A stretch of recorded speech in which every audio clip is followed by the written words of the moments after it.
अस्सलाम वालेकुम guys, I hope everybody is alright. Last video में जब मैंने बनाई थी क्वांटिटेटिव आर्टिकल राइटिंग के लिए, तो बहुत सी लोगों की शिकायत थी कि वीडियो बहुत ज़्यादा तेज़ है, ठीक है, कुछ समझ नहीं आ रही। वो मैंने तेज़ इसलिए बनाई थी कि मैं चाहता था कि ड्यूरेशन कम हो और ताकि लोग देख सकें, क्योंकि बहुत लंबी वीडियो होती है, लोग देखते नहीं हैं। बट एनीवे, आज हम क्वांटिटेटिव आर्टिकल राइटिंग के बारे में बात करेंगे और वीडियो की जो पेस है वो बिल्कुल नॉर्मल मैंने रखी हुई है, ठीक है। क्वांटिटेटिव आर्टिकल राइटिंग में जो चीज़ इंपॉर्टेंट है वो ये है कि जब आप एक अच्छा सा आपका टाइटल हो, ठीक है, जो बहुत ज़्यादा लंबा ना हो, ठीक है, और एक अच्छा हो जो कि एक मैसेज दे रहा हो, ठीक है। तो ये ज़्यादा प्रेफर किया जाता है कि एक आर्टिकल है वो एक मैसेज दे रहा है कि उसके अंदर मीडिएशन मोटिवेशन है, तो प्रेफर किया जाता है कि उसके अंदर मीडिएशन मोटिवेशन मेंशन हो आर्टिकल के टाइटल में, ताकि जो रीडर है उसको पता लगे कि अंदर हो क्या रहा है, ठीक है। अच्छा, फिर जब आपने टाइटल लिख दिया तो आपको ये पता होना चाहिए जो आपके टाइटल के वेरिएबल्स है, ठीक है, उनको मेजर करने के लिए आपके पास क्वेश्चनर क्या है, स्केल क्या है, इन्वेंटरी क्या है आपकी, ठीक है। तो ये चीज़ें बहुत ज़्यादा इंपॉर्टेंट है। और फिर उनकी उसको बनाने वाला कौन है, ठीक है, यानी कि डेवलप करने वाला कौन है, राइटर कौन है उनका, ठीक है। और उसके जो क्रोन पेज अल्फा है जिसको हम रिलायबिलिटी बोलते हैं, जो रेंज करती है 0.7 से लेकर 0.9 तक, वो कितनी है, ठीक है। क्वेश्चनेयर में क्वेश्चंस कितने हैं, आइटम्स कितने हैं, और इसका जो लिकर्ट है वो 1 से लेकर 5 तक है या 0 से लेकर 4 तक है, 0 से लेकर 3 तक। ये बहुत ज़्यादा इंपॉर्टेंट चीज़ें होती है क्वांटिटेटिव आर्टिकल राइटिंग के लिए। अगली बात है जो राइटअप है क्वांटिटेटिव आर्टिकल राइटिंग का, वो बहुत से लोग ये करते हैं कि रिवायती तरीके से लिखते हैं, लेकिन यहाँ पे थोड़ा सा टेक्निकली समझना होगा, ठीक है, क्योंकि आपने अपने सर से थोड़ा सा प्रेशर कम रखना है अपने सर के ऊपर। वो क्या करना है आपने कि आपने जब टाइटल लिख लिया, डोंट गो टू इंट्रोडक्शन, ठीक है। इंट्रोडक्शन को थोड़ा सा आप अगर आपने लिखना भी है तो डेफिनेशंस वगैरह लिख ले, साइटेशन दे दे, लेकिन आप जो है मेथडोलॉजी की तरफ आ जाए।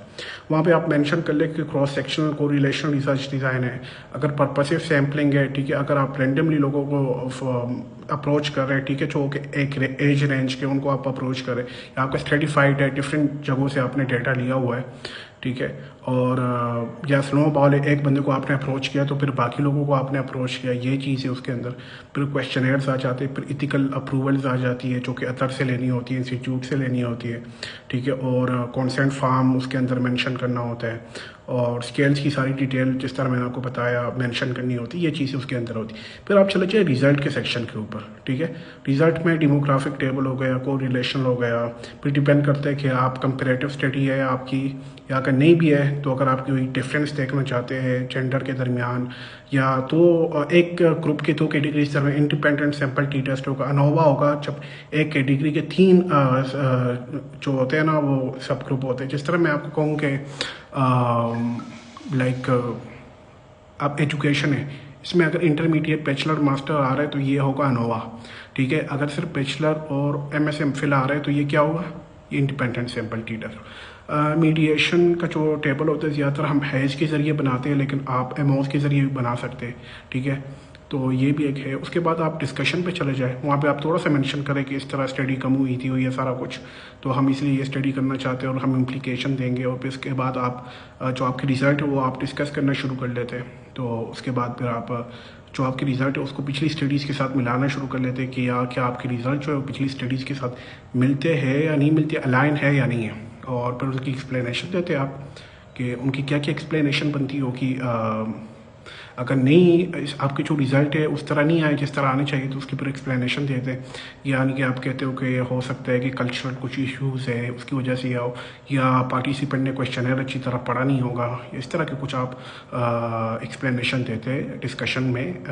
जब आपका जो रिज़ल्ट है वो कंट्राडिक्टरी आ जाता है, या अगर आपका कंट्राडिक्टरी नहीं भी आता फिर भी थोड़ी बहुत आप एक्सप्लेनेशन देते हैं कि क्यों अलाइन आया है, ठीक है। अच्छा, ये हो गया आपका। तो फिर लिमिटेशन रिकमेंडेशन की लिमिटेशन स्टडी की होती है कि आपने पार्टिसिपेंट कम अप्रोच किए थे, या फिर आपने पार्टिसिपेंट सिर्फ सिटी के लिए थे, या फिर आपने सिर्फ एजुकेशन सेक्टर लिया, फिर आपने प्राइवेट को जो एम्प्लॉयज़ है उसको इग्नोर किया आपने, या कुछ भी लिमिटेशन हो सकती है ना, तो वो आप लिखते हैं उसके अंदर। या आपने पर्पसिव सैम्पलिंग की थी, या इसकी जगह कोई और सैम्पलिंग करते ज़्यादा अच्छी होती, लॉन्गिट्यूडनल रिसर्च करते ज़्यादा अच्छी होती, आपने क्रॉस सेक्शनल की इम्प्लीकेशंस देते, यानी कि अब जो स्टडी का रिजल्ट है उस पर आप क्या क्या इम्प्लीकेशंस देना चाहते हैं, यानी कि आप जिस तरह मेंटल हेल्थ अवेयरनेस हो गई, ठीक है, इन इस तरह के इश्यूज़ को किस तरह टेकल किया जाता है जो रिज़ल्ट आया हमारे पास। अच्छा, अब राइटअप, अब फिर आप जब इंट्रोडक्शन पे चले जाएंगे वहाँ पे आप फिर जो वेरिएबल है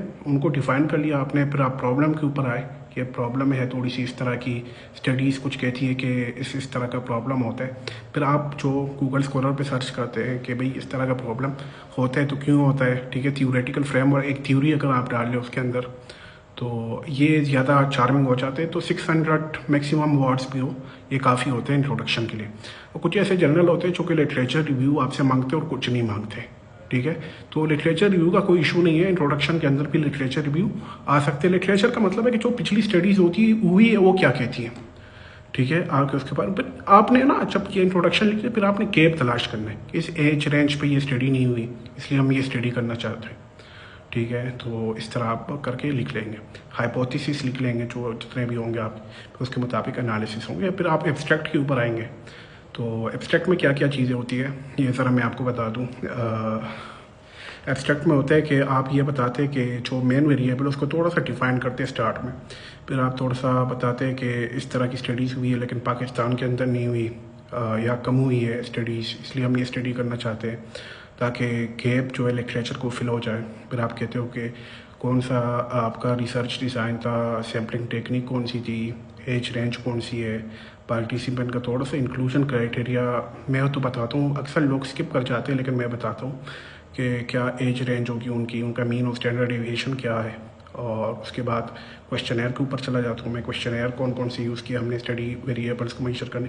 उसके बाद हम रिज़ल्ट के ऊपर चले जाते हैं कि रिज़ल्ट में क्या क्या चीज़ें आई है हमारे पास जो हमने मतलब चाहिए थी, यानी कि जो असम्पशन की थी क्या वो पूरी हुई है यानी, ठीक है। उसके बाद आप इम्प्लीकेशंस अगर 2-3 लाइन्स लिख लें तो ये अच्छी बात है। मैं लिखता हूँ इम्प्लीकेशंस, उसके ज़रिए जो स्टडी है वो चार्मिंग लगती है।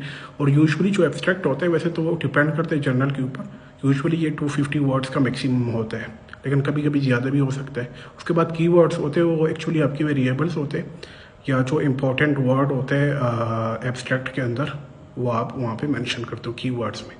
Thank you so much. अगर कोई क्वेश्चन हो तो आप मेरे से पूछ सकते हैं। Thank you.